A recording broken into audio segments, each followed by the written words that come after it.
Grabe mga bashers!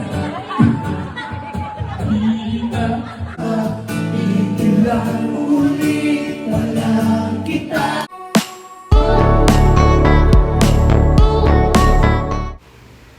Ann Curtis present sa 41st birthday celebration ni Angel Locsin, kasama din ang anak ni Neil RC na si Joaquin. Nandito din at kumanta si Chito Miranda. Dalawang kanta nga lamang daw sana si Chito pero naparami at nanatili pa sa party ni Angel. Napakabait ngang kaibigan. Present lahat ng mga solid na kaibigan ng mag-asawang Angel at Neil sa kasiyahan na ito. Mahilig nga sa kantahan itong mag-asawa.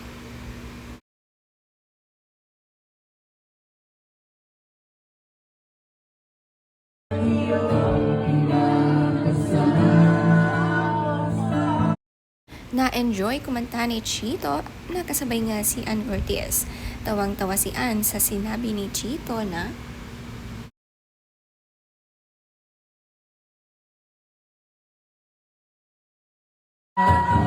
Grabe mga bashers! the best talaga ang mga birthday kapag may kantahan. Ito ang nauso ngayon sa mga artista tuwing birthday, may mga banda at bawat isa sunod-sunod na kumakanta.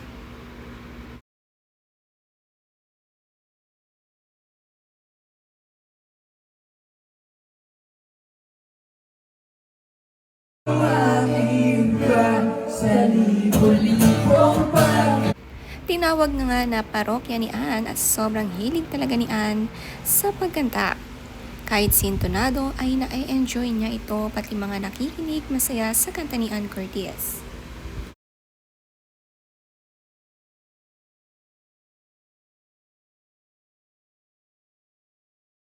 Nag-effort talaga si Ann para ma-achieve ang boses na ganito. Siya nga ay nagpa-voice lesson pa noon. The best nga mag-celebrate itong si Angel at asawa niyang si Neil.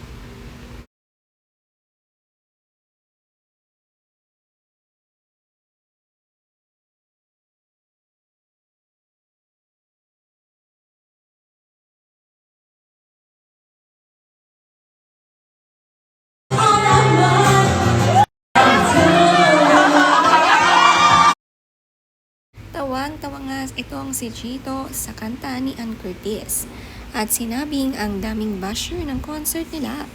Nakakatuwa ang biruan at tawanan.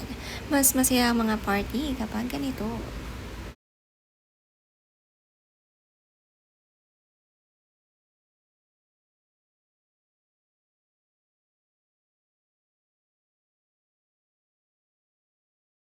Thankful nga kina Chito ang magbabarkada.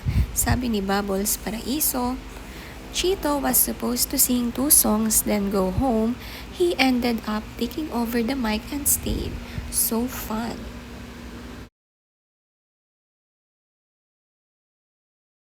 Sabi pa ni Bubbles, met Chito in 2001 when we shot a TVC together, but only became close in 2009.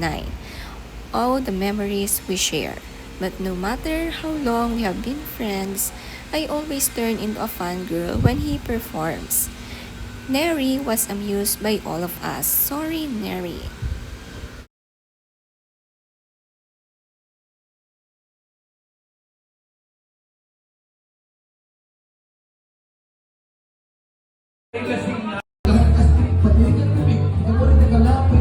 Si Neil kumanta rin at ang saya pala mag-live acoustic version sa kantaan at kasama pa si Chito. Isang gabi lang pero sobrang saya ng concert.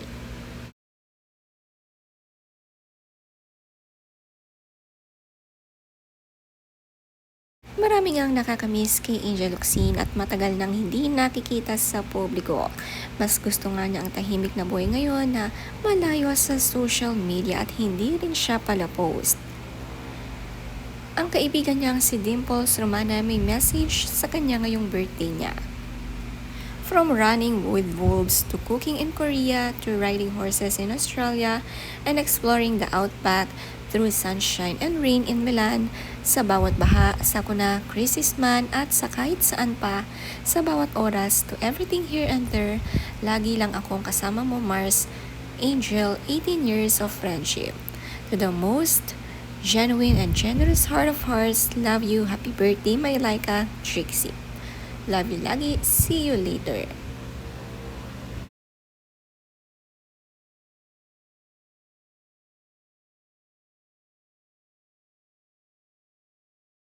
Mga netizens din ay namimiss na nga si Angel Locsin. Sabi nga sa post ni Angel, watch you grow since teenage years.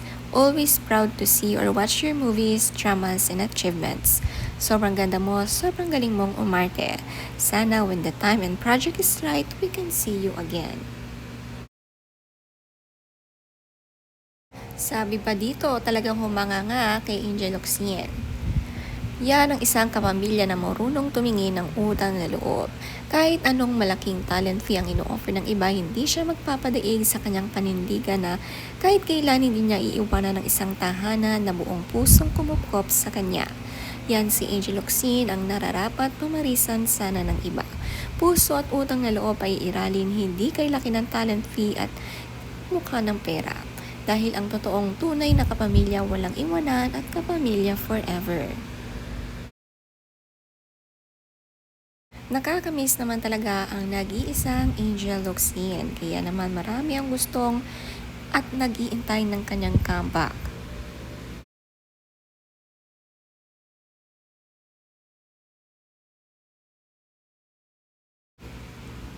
Sabi pa nga dito, balik ka idol, na miss kita. You just don't know how your presence sustained me during sa times na active ka pa. I'm waiting for your comeback though. Love you, Angel.